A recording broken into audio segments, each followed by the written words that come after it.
ছোটবেলা থেকেই আমি খুবই হেল্পফুল একটা ছেলে। বন্ধুদেরকে অনেক হেল্প করতাম তো বটেই, টুকটাক অনেক সমস্যার সহজ সমাধানও করে দিতাম। ধরেন টিফিন টাইমে রবিনের 5 টাকার আলু বার্গার খেতে ইচ্ছে করলো, কিন্তু ওর কাছে টাকা নেই, এখন কিভাবে খাবে? তখন আমি ওকে হেল্প করতাম। তবে ভাববেন না আমার নিজের পকেট থেকে 5 টাকা দিয়ে আমি ওর স্বভাব খারাপ করে দিব। আমি বরং ওকে সহজ সরল ও সুষ্ঠু সমাধান বলে দিতাম। সমাধানটা খুবই সিম্পল। আমি ওকে শিখিয়ে দিতাম কিভাবে বাপের মানিব্যাগ থেকে 5 টাকা চুরি করতে হয় এবং সেটা দিয়ে আলু বার্গার খেতে হয়। তারপরের দিন যেটা হতো, রবিন 5 টাকার পরিবর্তে 10 টাকা চুরি করে আনতো, এনে নিজে একটা আলু বার্গার খেত আর আমাকে একটা খাওয়াতো, আর আমার প্রতি চিরকৃতজ্ঞ থাকতো। বড় হয়েও আমার এই সাহায্য করার মনোভাব পরিবর্তন হয়নি। সেদিনের ঘটনাই বলি। সেই রবিন এসে জানালো দাম্পত্য জীবনে ওর একটু গাপলা হচ্ছে, এর সমাধান লাগবে। সমস্যা হলো ওর বউয়ের নাকি হালকা একটু আলুর দোষ আছে। অ্যাডমিন ক্যাডার অথবা আর্মি অফিসার কারোর সাথে পরিচয় হলে নাকি কেমন কেমন লুক দেয়, কিভাবে যেন তাকায়। আর আফসোস করে রবিনকে বলে, ইস তুমি আর্মি অফিসার হলে কত ভালো হতো, এটলিস্ট তুমি বিসিএস অ্যাডমিন ক্যাডার হতে পারতে, তাহলে আমি কত পাওয়ার পেতাম। আমি তখন রবিনকে বললাম, কিন্তু তোর পক্ষে তো একই সাথে আর্মি অফিসার আর অ্যাডমিন ক্যাডার হওয়ার সম্ভব না, ইনফ্যাক্ট এই বয়সে কোনোটাই হওয়ার সম্ভব না। তখন সে বলল, সমস্যা তো এখানেই, এর সমাধান দিতে হবে। এমনিতেই মেয়ে ভালো, শুধু আর্মি অফিসার, পুলিশ আর অ্যাডমিন ক্যাডার দেখলে চোখ বড় বড় হয়ে যায়। যদিও এর একটা সমাধান ডিভোর্স হতে পারে, কিন্তু মেয়ে যেহেতু ভালো, আমি অন্য সমাধান খোঁজার চেষ্টা করলাম। আমাকেও বেশি চিন্তা করতে হলো না। এই সমস্যার সব থেকে প্রাচীন আর প্র্যাকটিক্যাল একটা সমাধান আছে। আমি রবিনকে বললাম, তুইও অন্য বাবিদের প্রশংসা করবি। তুই বলবি, দেখো ওই বাবিটা কত সুন্দর, গাল দুইটা কি সুন্দর সুন্দর গুল গুল, তোমার তো চাপা ভাঙ্গা, টিট ফর টেট। এতে কাজ হওয়ার কথা, কিন্তু কয়েকদিন পর রবিন জানালো কাজ হয়নি, বরং গুল গুল গাল বানানোর জন্য নাকি ওর বউ 5 বেলা হরলিক্স খাওয়া শুরু করেছে আর ফুলে পেঁপে হাঁটি হয়ে উঠেছে, এবং রবিনকে দেখি দিন দিন শুকিয়ে যাচ্ছে।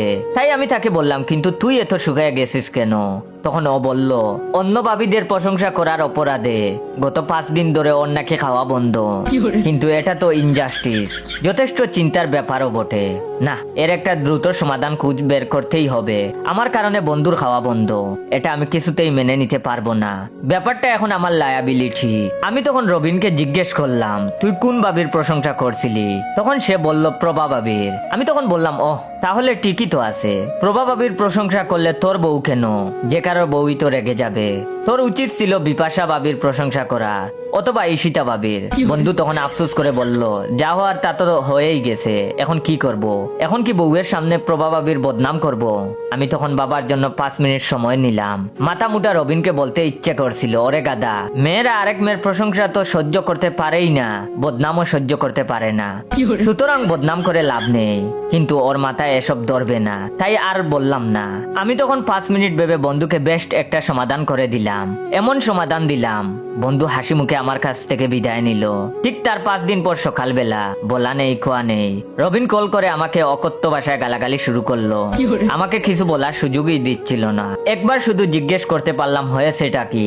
10টা গালি আর একটা কথার মধ্যে ইম্পর্টেন্ট যেটা শুনলাম সেটা হলো, বউ ডিভোর্সের হুমকি দিয়ে বাপের বাড়ি চলে গেছে। আমি তখন যা বুঝার বুঝে ফেলেছি, আর বেশি কিছু শোনার দরকার নেই, তাই ফোন কেটে দিলাম। এরপর দিন আমার বাসায় পুলিশ এসে হাজির। আমাকে থানায় যেতে হবে, আমার নামে নাকি মানহানির মামলা হয়েছে। আমি তখন আবারও যা বুঝার বুঝে গেলাম। যাকে সাহায্য করতে চাইলাম সেই রবিনী ওর বউয়ের সাথে কুরাম করে আমার নামে মানহানির কেস দিয়ে দিল। তারপর ওসি সাহেবের সামনে বসে আছি। থানায় একটা শুনশান নীরবতা। কিছুক্ষণ পরেই হয়তো আমাকে হাজতে ঢুকিয়ে নলি বরাবর পেটানো হবে, নাকি মুরগি বানিয়ে পশ্চাৎ দেশে পেটানো হবে। ক্যাডেট কলেজের সিনিয়ররা মুরগি বানিয়ে পেটাতো, পুলিশ কিভাবে পেটাবে এখনো জানি না। এসব ভাবতে ভাবতে পাশে তাকিয়ে দেখি রবিনও থানায় এসে হাজির। এই শালা নিশ্চয়ই মস্করা দেখার জন্য এসেছে।